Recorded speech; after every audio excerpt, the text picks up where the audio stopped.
What is up, y'all? I am finally back. I've got some video editing done this morning to be able to record this video right now to now put this video out and put it together. But finally back with a week in review of training. And this isn't really going to be a week because it is the last week of March and this is from January. So I've been trying to get a couple different weird things worked out. It hasn't worked out yet related to some of this video stuff. Let's just use the words like sponsorship, cooler editing, some different film stuff. It's taken a couple months and it's not really worked out for different reasons. Not a big deal. But yes, let's rock and roll into some training. Now this is going to be January. I'm going to do as a whole. So weeks 1 and 2, I think, are together. Not even all of 2 or all of 3.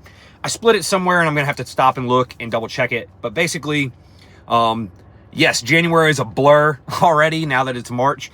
The first week kind of fits with the end of December last week. I called it week 52. So here's week 1, week 2, and part of week 3 in this video. After the end of week 2, I jump in to record everything. So there's a lot more footage. So we're going to do a January part 2. Hopefully get that out tomorrow, uploaded tomorrow, or maybe even another one today. I'm going to talk through some things that kind of went on. Week 2 was a very special week for me. So we'll talk as we're doing the voiceover and talk about some of the training and what was going on back in January to get me where I am now. And I'm excited to actually really catch up. I'm 100% in. Let's rock and roll. All right, so we've got to jump back all the way to January 5th. And this was a deload squat workout. Just body wasn't feeling it. So did 180 kilos or 185 kilos for some singles there with my man Derek hanging out. And then this jumps all the way forward to the 10th to do a snatch workout. So this is power snatch plus overhead squat. Still working on my mobility in the overhead was one of the things that was the hardest thing for me. My T-spine and shoulder mobility have gotten really bad. And this is on the tail end of the CrossFit programming I was doing into the beginning of now my next programming moving forward.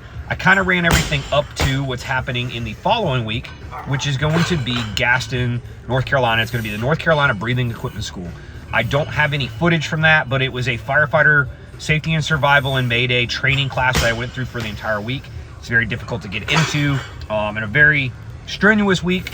Not the most out there, but I learned a lot. It was great for my career, great for myself to be more aware in some of these situations as a firefighter.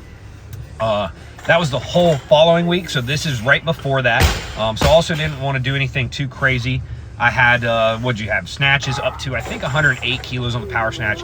Here I did some singles at 140, and I cut some of this training out just because it was just overdone. And then we back down to 130 on some extra singles. So here's a picture of my training captain, Deanie Phillips. Got me through Charlotte's Fire Academy. He teaches down there. I owe this man a ton. He was there all week for breathing school. And then getting back after breathing school, it was like, all right, time to start throwing because I hadn't really done a lot. If you guys had followed towards the end of last year, it was kind of like doing some CrossFit stuff, getting ready for breathing school. Also working off season, working a little more of my cardio and conditioning, just for general health. And I cut a lot of these throws out, but I was timed out to station 22 for the day.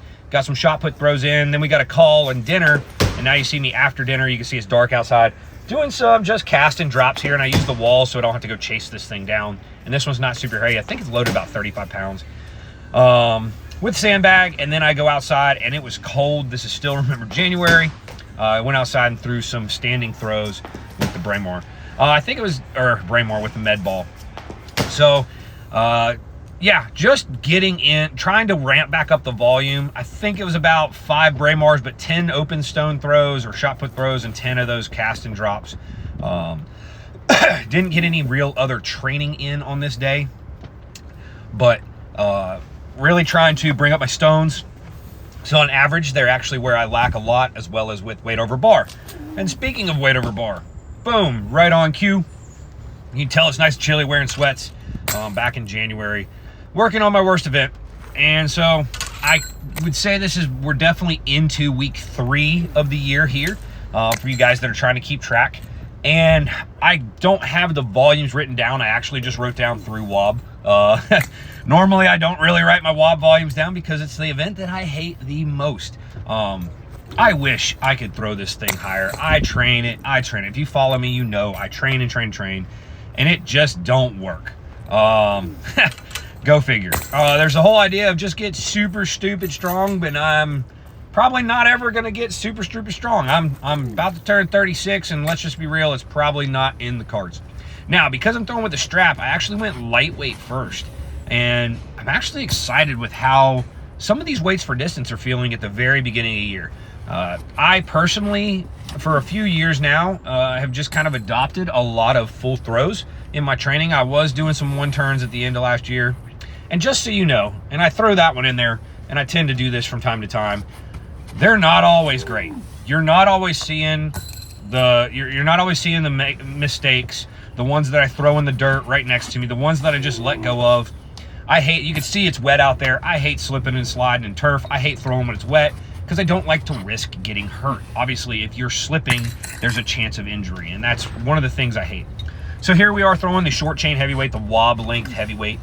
This one went really well for the day. I think I celebrated on that one. I can't hear the voice there, but just some good old-fashioned volume. I'm a full throws fan, and that's just after I finally have narrowed down my technique. It's just training different cues in the full throws, trying to work on little bits and pieces here and there. So I don't know how much more I have in this video. We're going to get back into the weekly footage. I know here comes some more lifting, but thank you guys who have been fans. If you haven't, or you're just now seeing this, please go back. If you want to see how I put like a year's worth of training together, I have the whole year of 2024, week by week, put together. Some of them were combined, but here we are moving into a little bit different style of some weightlifting movements. Kind of a combo here of a high pull plus a power snatch, or a low hang power snatch plus power snatch. So a little bit higher volumes early in the year with the weightlifting movements. Actually really happy with the weights that are moving, so can't complain, all things considered. But we're starting to cut out more of the full lift variations to give the legs a little bit of a break of the actual like kind of squat volume here. So you're going to see more and more powers specifically, and like I said, these are feeling really good, and the squats are still moving well. So here's some squat work. I'm trying to think of what else I put in this video. If you have watched this far in this video, you're obviously enough of a fan of Highland Games or my training. If you're not subscribed, please go click subscribe. I know we have to throw that in there. Giving videos the like button and commenting boosts them in the algorithm, gets this more followers, gets me to be seen more, and my goal is to grow the sport, to explain how I train, to maybe give you ideas, or to you ask questions for why I'm doing what I'm doing. And this is going to be, let's segue. This is a great bar. I love the Duffalo bar for my straight bar squats. And then boom, big goal this year is to lift the Denny stones. I'll let the cat out of the bag. I'm going to start training these at least monthly. Pretty confident that I'll be able to do the actual stones. I've done the weight or above the weight on the pins already. So we've got plenty of time to kind of get there. And I don't think there's actually, now I've said there's not that much more twice already.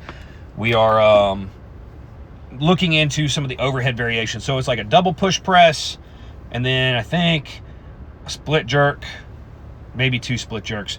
I just know that, yeah, you go through waves and I'm like, man, I'm going to feel good. And then like mobility sucks and it makes things harder.